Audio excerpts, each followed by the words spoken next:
Hello po sa inyong lahat. Kumusta kayo? Good morning. Today, isi-share ko po sa inyo yung aking new recipe na mais keso pandesal. Try nyo po to at masarap siya. Okay? So, ito po yung aking all-purpose flour. 2 cups and half po ito. Okay? 1 tablespoon instant dry yeast. 2 tablespoon and half sugar. Okay? Ayan po. At itong ating powdered milk, 4 tablespoon. Tsaka po yung ating half teaspoon salt, iodized salt, okay? At ito pong ating vegetable shortening ay 2 tablespoon and half din siya, okay? At ito pong ating vanilla, 1 half teaspoon, pwede na. So, ito po yung ating ingredients na mais, okay? Sasama po natin yan sa flour pero i-blender natin to. Ito po ay at ito pong ating mais na ingredients, okay? Ayan po yung nakalata. Yan po yung bilhin nyo. So ito, i-blender po natin ito hanggang mag-smooth siya. Dahil halo po natin yun sa flour. Okay? So pag na-blender na po to, kukuha lang tayo ng 3/4 cup na tong mais. Okay? O 171 gram. Okay? Papakita ko po sa inyo. So i-blender muna po natin siya. Okay? At ito pa po, half cup warm water. Okay? At ito po yung fillings natin, yung cheese. Okay? So, let's start na po tayo sa mais muna. So, ito po yung ating blender. Ilalagay po natin yung mais dyan. Okay? Kasama po yung sabaw ng mais. Okay? Kung dry po siya, pwede nyo siyang lagyan ng konting water. Dito sa water, dito tayo kukuha. Okay? Yan. Para ma-blender po natin siya. Pakita ko po sa inyo. Ayan po, blender lang po natin siya. Okay? Hanggang siya maging fino. Okay? So, ito na po yung blender po natin na mais. Okay? Ayan po yung kanyang texture. Pino po siya kasi ahalo po natin yan sa flour. Okay? Ito po. Kukuha lang po tayo nito ng 3/4 cup, 171 gram. Okay? Ayan po. May sobra kasi ko kaya hinalo ko na siya, okay? Ayan po yung kanyang texture. Ayan. Kapag nag-blender kayo ng mais, sama nyo yung kanyang tubig, okay? Para hindi mahirapan yung blender nyo o mag-add kayo ng konting fresh milk lang, konting-konti para siya ma-blend nyo ng ganito. Yan ang texture, okay? So, minsan sa sabaw po niya, makukuha nyo na. Ayan. So, ngayon, umpisahin na po natin yung paghalo-halo natin. Okay? Ayan, gagamit po tayo mixer machine. Ayan, ayan na po yung flour. Okay? Yung ating yeast. Yung ating sugar. Yung ating powdered milk. At yung ating lard na, shortening, vegetable shortening po ito. Okay? Huwag po kayo gagamit ng lard. Shortening po mas maganda. Okay? Ayan. So, then, ito pong ating vanilla powder. 1 teaspoon lang or half teaspoon ka. Okay? Pwede pong vanilla extract. At ito pong ating asin. Ayan. And then, ito pong ating, ayan to po sinasabi ko sa inyo, itong ating mais. Okay? Kukuha lang po tayo nitong mais natin ng 3/4 cup lang po. Okay? Ayan. So, ito na po yung mais natin, okay? 3/4 cup lang po to. Ayan, hindi po puno yung cup ninyo, okay? So, ilalagay po natin yan dyan. Ayan.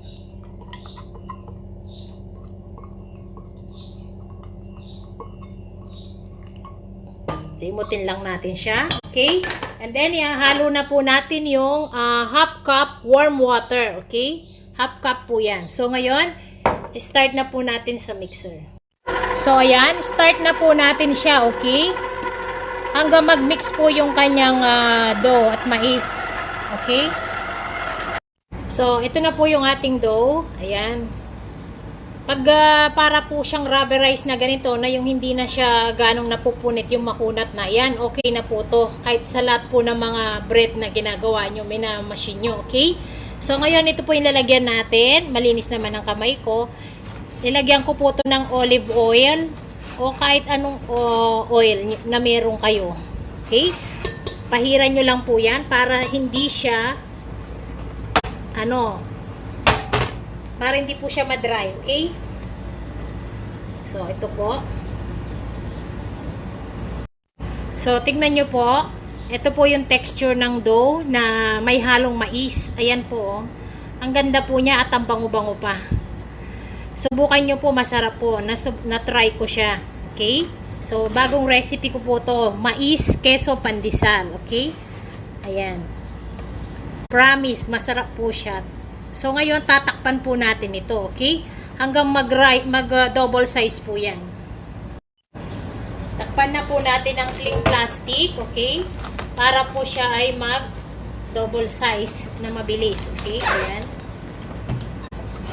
Then, takpan po natin siya ng towel. Lagay lang po natin siya sa room temperature, yung hindi sa malamig, okay? So, ngayon, sabihin ko lang po sa inyo yung mga cups na ginagamit ko sa flour.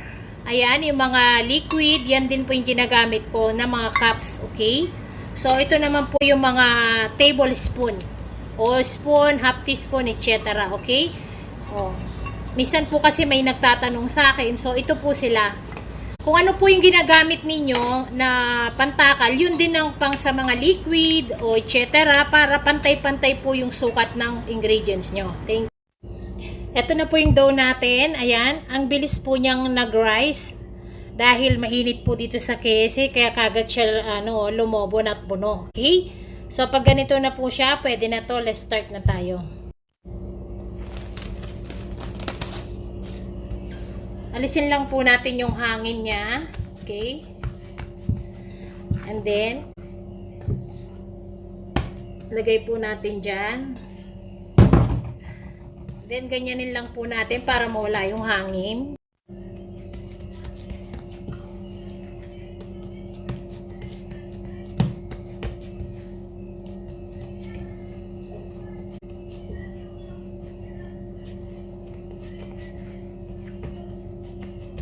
Then, atihin po natin ito. So, ngayon, makakagawa po tayo nitong 2 cups half na to. Makagawa po tayo ng 15 pieces, okay? Atihin muna po natin siya. Gawin natin siya ng 15 pieces, okay? Ayan. Dito muna tayo sa kalahati, okay? Ganyan po yung paghati. Atin na naman doon. Ayan, ganito. So, ito po, 15 pieces po lahat yan, okay? So, ngayon gagawin po natin dyan. Ganituhin lang po natin siya. Okay. At bibilugin po natin. Pagtapos po natin nabilog yan, i-rest lang po natin ng 10 minutes, okay? Bago natin po sila ibilugin ulit, okay? Bali 2 times po natin silang i-rest. So ito po, isa na lang siya, okay?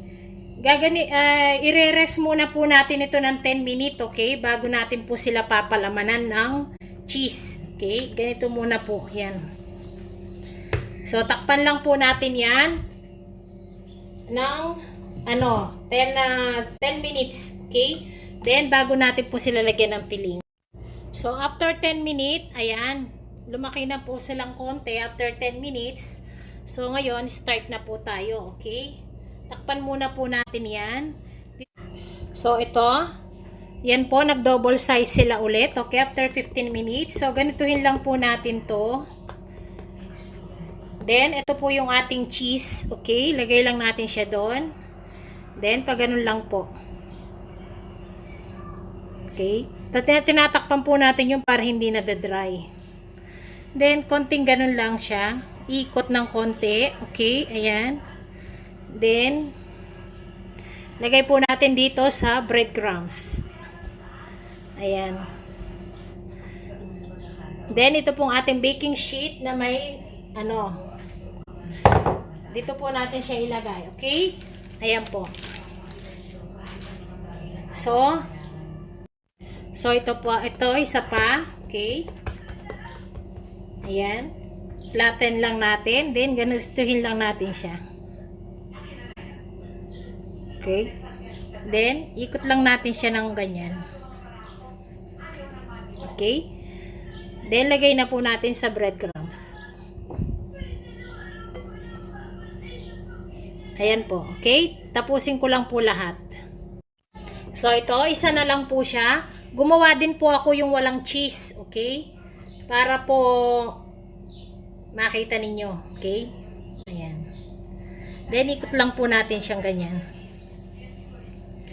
Okay, ayan. Then lagay po natin sila dyan sa breadcrumbs. So ayan po sila, okay? Pagulungin lang natin sa breadcrumbs, ayan. Tapos i-rest na naman po natin ito ng mga 15 minutes hanggang mag-double size po sila, okay? Lagyan natin ng mga konting breadcrumbs sa taas. Then takpan po natin sila ulit. Pag double size na ulit, bebake na natin. So ayan, set na po natin yung oven natin ng 180 Celsius or to 190, okay? Habang pinapa-alsa po natin yun ng 15 minutes, kailangan pinapainit na rin po natin yung oven natin ng 15 minutes para po maganda yung alsa ng tinapay ninyo. Okay? Huwag po kayo magluluto na hindi po na napainit yung oven nyo muna ng 10 to 15 minutes. Okay? So, check-in na po natin sila. Ayan. So, after 15 minutes, ayan po, double size na sila. Okay? Ayan, malalaki na sila. So, ngayon, i-bake na po natin sila. Okay? Okay, balikan natin sila. So, ayan na po yung pandesal natin. Okay na sila at ilabas na natin. Ayan. So, ito na po yung pandesal natin na mais, keso, pandesal. Ayan po, luto na sila. Okay. Ayan po yung ating mais, keso, pandesal. Okay. So ngayon, papakita ko po sa inyo, bubuksan po natin yung isa. Ayan, tetestingin na po natin yung ating pandesal. Okay, ayan po. Ayan, ang ating mais na keso, pandesal. Ayan, ang lambot po niya, oh. Okay. Ayan po, napakalambot. So, pakita ko po sa inyo to. Ayan po. Ayan. Ayan po yung kanyang cheese. Ayan po yung kanyang keso. Ayan po ay napakalambot niya. Ayan po yung kanyang cheese. Okay. Ayan po ang ating mais na keso pandesal. Na bago kong recipe na pandesal. Okay. Ayan. So, dito naman po tayo sa walang cheese. Ito po ay walang cheese. Ayan. Ayan po siya. Ayan po. At napaka-lambot po niya at napaka-bango. Dahil po sa mais.